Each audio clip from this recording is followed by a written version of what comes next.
Hi there. Hope you are staying safe and sound. This is MS Ali from Concept English Plus, जहाँ पे होती है learning entertaining through desi method. Welcome to the concept building session. और आज के session में we are gonna study the concept of mixed conditional in English grammar. जी, आज मिक्स्ड कंडीशनल पे बात होगी. As you note very well, in the previous lecture we have shared zero conditional, first conditional, second conditional, third conditional, और आज हम बात करेंगे मिक्स कंडीशनल की. पहले ये बात करेंगे मिक्स कंडीशनल होते क्या है, फिर इसका फॉर्मुलेशन, इसके कॉन्सेप्ट और जो इसमें नुक्ता है उस पर बात करेंगे. बिल्कुल ही मुफीद वीडियो होने वाला है, इसको एंड तक देखिएगा. जी, तो मिक्स कंडीशनल में होता क्या है, इसमें यह होता है कि दो टाइप कंडीशनल जो है वो मिक्स कर दिए जाते हैं. पहली बात तो यह है कि कंडीशनल सेंटेंस में दो क्लॉजेस होते हैं. पहले वाले हिस्से को हम इफ क्लॉज कहते हैं या कंडीशनल क्लॉज कहते हैं. दूसरे वाले हिस्से को हम क्लॉज ऑफ कंसिक्वेंस या रिजल्ट क्लॉज भी कहते हैं, लाइक दैट. तो इसमें क्या होता है कि ये जो दो कैटेगरीज हैं, दो टाइप्स हैं कंडीशनल की, यानी एक क्लॉज में सेकंड इस्तेमाल कर लेते हैं और दूसरे वाले क्लॉज में थर्ड इस्तेमाल कर लेते हैं, या एक में थर्ड और दूसरे में सेकंड. जब मैं एक ये कह रहा हूं कि एक में सेकंड इस्तेमाल कर लेते हो, तो इससे मुराद है कि इफ वाला जो क्लॉज है, कंडीशनल जो क्लॉज है, अगर उसमें सेकंड क्लॉज वो सेकंड टाइप ऑफ कंडीशनल इस्तेमाल हो जाएगी, तो फिर जो क्लॉज ऑफ कंसिक्वेंस है या रिजल्ट क्लॉज जो है, उसमें फिर थर्ड वाला जो टाइप है कंडीशनल का वो इस्तेमाल हो जाएगा, एंड वाइस वर्सा. ये उल्ट पुल्ट हो सकते हैं. ओके, अच्छा, तो ये ऐसा होता क्यों है, ऐसा हम करते क्यों हैं? वो इसलिए करते हैं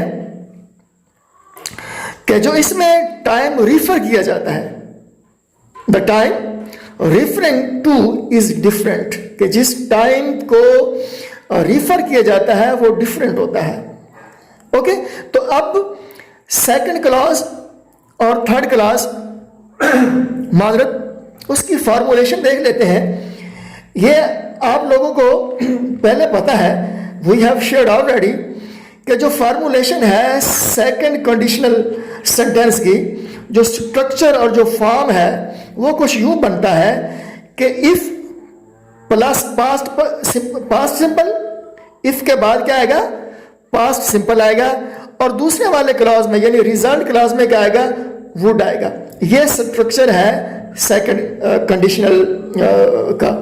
ओके, और जो थर्ड कंडीशनल है उसकी जो फॉर्मुलेशन है, उसका जो स्ट्रक्चर या जो फॉर्म है वो कुछ यूं है, इफ प्लस पास्ट परफेक्ट, और दूसरे वाला जो क्लॉज है रिजल्ट क्लॉज या कंसिक्वेंस क्लॉज, उसमें वुड हैव आएगा, और उसके बाद वो आपकी कौन सी फॉर्म आएगी, you know it very well.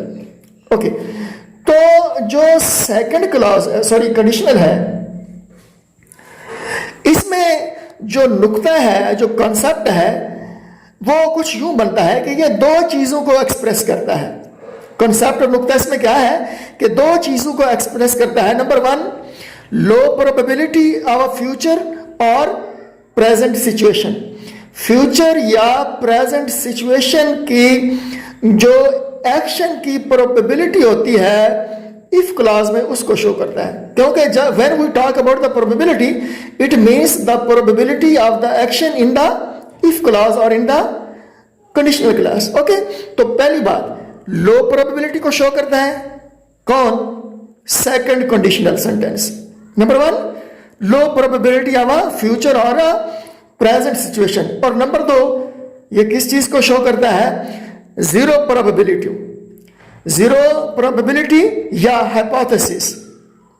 ये दो चीजों को शो करता है. अच्छा, जब ये लो प्रोबेबिलिटी को शो करेगा तो फिर इसका स्ट्रक्चर या इसका सेंस कैसे कन्वे होगा. माजरत, फर्ज करें, I don't often go there, मैं वहां अक्सर नहीं जाता हूं. ठीक है, it shows that the the probability of my action of going there is very very low. मैं अक्सर वहां नहीं जाता, तो इसका मतलब है मेरे वहां जाने की जो प्रोबेबिलिटी है वो बड़ी लो है। Okay, I don't often go there but if I went there, लेकिन अगर मैं वहां गया, आई वुड मीट यू, अगर मैं वहां गया तो मैं आपसे मुलाकात करूंगा। क्योंकि स्ट्रक्चर जो है हमने पहले शेयर कर लिया है कि इफ आएगा, उसके बाद क्या आएगा, पास्ट सिंपल आएगा, तो ये वेंट आ गया, और दूसरे वाले क्लॉज में क्या आना है, वुड आना है, और वुड के बाद आपको पता है बेयर इन्फिनिटिव आता है, जिसे हम वर्ब की पहली फॉर्म कहते हैं। बेयर इन्फिनिटिव यानी टू के बगैर वाली जो वो फॉर्म होती है, मतलब अगर टू मीट होता तो ये इन्फिनिटिव था, अब मीट है तो ये बेयर इन्फिनिटिव। ये पॉइंट क्लियर हो गया जी। स्ट्रक्चर और concept is clear with you people. So let's proceed, आगे देखते हैं। दूसरी बात हमने ये शेयर की थी कि सेकंड कंडीशनल जो सेंटेंस है, एक तो लो प्रोबेबिलिटी को शो करता है, जैसा कि हमने एग्जांपल में शेयर कर लिया। दूसरा यह है, ये जीरो प्रोबेबिलिटी को शो करता है, यानी हाइपोथेसिस को शो करता है, अनरियल सिचुएशन को, जो बिल्कुल ही अनहोनी हो, उसको शो करता है। तो जब उसको शो करेगा तो फिर इसमें वो क्या आएगा, इस पे बात करेंगे।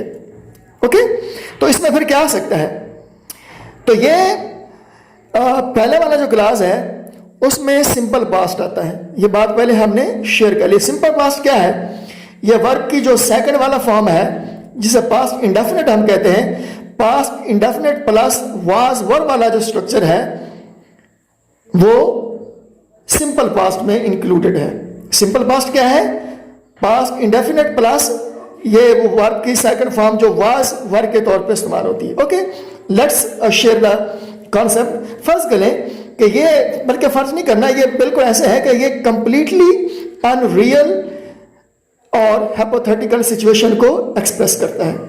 Unreal situation, completely unreal hypothetical situation को रिवील करता है। ये सेकंड कंडीशनल सेंटेंस की जो सेकंड टाइप में जो हमने कंसेप्ट वो शेयर किया, वो क्या था कि फर्ज करके I am not a doctor, मैं डॉक्टर नहीं हूं, लेकिन है क्या, I am not a doctor but if I were a doctor, लेकिन अगर मैं डॉक्टर होता, आई वुडंट अब्यूज पेशेंट्स, तो मैं पेशेंट्स को ब्लैकमेल ना करता, ज्यादा चार्जेस ना लेता, अब्यूज ना करता।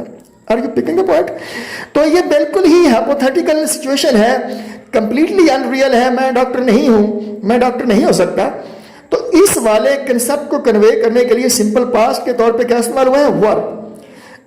And there is a point to be noted, in such senses either the subject is singular और plural, we use verb not was. Was बिल्कुल इस्तेमाल नहीं करेंगे, चाहे आई है या सब्जेक्ट ही है या शी है, वर ही इस्तेमाल करेंगे, ताकि we would be able to be exact. ठीक है जी। तो ये तो कंसेप्ट है सेकंड कंडीशनल का। थर्ड कंडीशनल में क्या है, उसकी फॉर्मुलेशन में पहले बात होगी कि इफ प्लस पास्ट परफेक्ट, और दूसरे वाले क्लॉज में क्या आएगा, वुड हैव आएगा, और वुड हैव के बाद आपको पता है कि पास्ट पार्टिसिपल आता है, यानी आपकी वो थर्ड फॉर्म जिसे हमने देसी मेथड में कहा था। अच्छा, तो थर्ड जो कंडीशनल है, इसमें कॉन्सेप्ट क्या है, इसमें नुक्ता क्या है? नुक्ता इसमें यह है कि ये जीरो पॉसिबिलिटी को शो करता है। जीरो पॉसिबिलिटी, पहले प्रोबेबिलिटी था, अब क्या है, जीरो पॉसिबिलिटी। जहां पे पॉसिबिलिटी होगी वहां पे प्रोबेबिलिटी होगी, जहां पे पॉसिबिलिटी नहीं होगी वहां पे प्रोबेबिलिटी नहीं होगी, प्रोबेबिलिटी नहीं होगी। पॉसिबिलिटी है तो प्रोबेबिलिटी है। ओके, तो यहां पे बात ही हो रही है पॉसिबिलिटी, यानी सिरे से इम्कान ही नहीं है। यह किसी टू लेट, बहुत ज्यादा देर वाली सिचुएशन को शो करता है, और स्पेशली पास्ट सिचुएशन को लेकर बात करता है, जिसमें थोड़ा बहुत वो पछतावे का भी वो पहलू रह जाता है। Okay, for example, I didn't go there yesterday, मैं कल वहां गया ही नहीं, तो ये क्लियर है कि मैं कल वहां नहीं गया, मैं डेफिनेट हूं, एग्जैक्ट हूं, आई एम श्योर, ये अब कल क्लियर कर दिया गया है कि मैं कल वहां नहीं गया हूं। तो मेरी वहां जाने की जो वो प्रोबेबिलिटी है वो अब क्या खाक होगी, वो कुछ भी नहीं होनी। क्यों कि if I didn't go there yesterday but if I had gone there I would have met you, मैं वहां गया ही नहीं, कल मैं गया नहीं, अगर मैं वहां जाता तो आपसे मुलाकात होती। तो इस किस्म का ये कॉन्सेप्ट है इसमें पाया जाता है। ओके, अब इन दोनों को जब मिक्स किया जाता है, पहले वाले क्लास में सेकंड टाइप रख दी जाती है, दूसरे वाले में फिर थर्ड उसका स्ट्रक्चर आ जाता है। यानी कि स्ट्रक्चर को लेके जब स्ट्रक्चर बदलेगा तो डेफिनेटली कॉन्सेप्ट भी बदल जाएगा।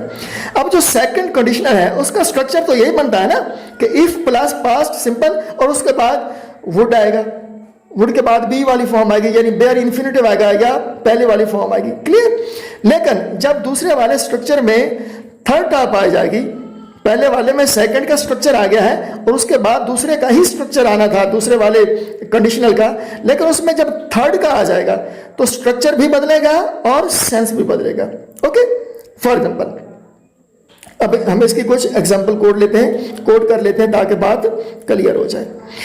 अब फर्स्ट ये एक सेंटेंस है, if you had come yesterday, if you had come yesterday. हमने ये शेयर किया है कि पास्ट पार्टिसिपल जो है वो थर्ड कंडीशनल में आना है। तो ये हैड कम आ गया, हैड के बाद वर्ब की थर्ड फॉर्म आ गई यानी पास्ट पार्टिसिपल आ गया है। तो ये पहले वाले क्लॉज में, कंडीशनल क्लॉज में, इफ क्लॉज में third type of conditional sentence का स्ट्रक्चर आ गया है। अब दूसरा देखें, पहला है if you had come yesterday you wouldn't miss the party.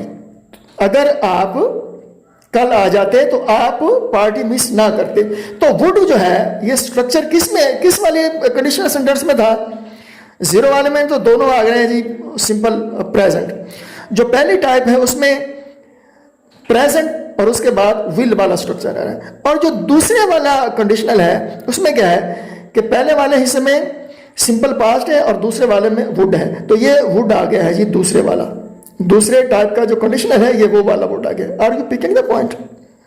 Okay, if you had come yesterday you wouldn't miss the party. अगर तुम कल आ जाते तो पार्टी मिस ना होती। तो हैड कम क्या है? ये थर्ड कंडीशनल है और ये रिफरिंग किस सिचुएशन को कर रहा है? पास्ट को। Third conditional referring to the past. और ये वुडंट मिस जो है ये कौन सा कंडीशनल है? सेकंड कंडीशनल है referring to the present situation.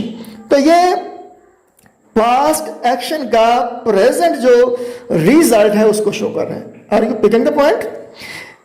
ये इस टाइप की जो मिक्सिंग है, इस टाइप का जो मिक्स कंडीशनल है वो क्या शो कर रहा है? It shows the present consequence of a past action. Such type of conditional sentences, ये जो मिक्स्ड कंडीशनल है, such mixed conditional sentence shows present consequences of past actions.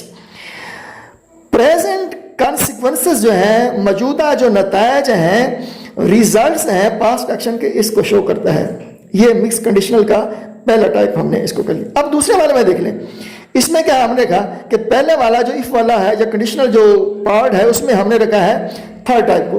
अब हम क्या करेंगे?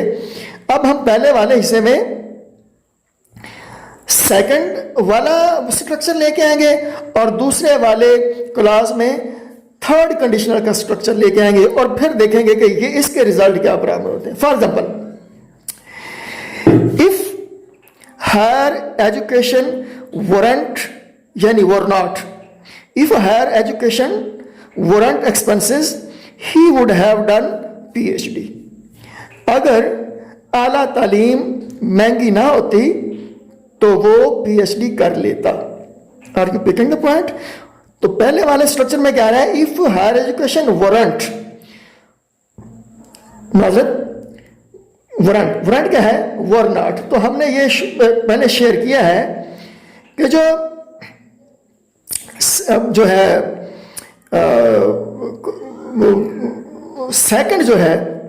सेकंड जो कंडीशनल सेंटेंस है उसके पहले वाले क्लॉज में सिंपल पास्ट इस्तेमाल होना है। सिंपल पास्ट में फिर हमने क्या माजरत रखा, उसमें पास्ट इंडेफिनिट आएगा या फिर वाज या वर वाला स्ट्रक्चर आएगा। तो ये वर आ गया। ओके, तो ये क्या हो गया?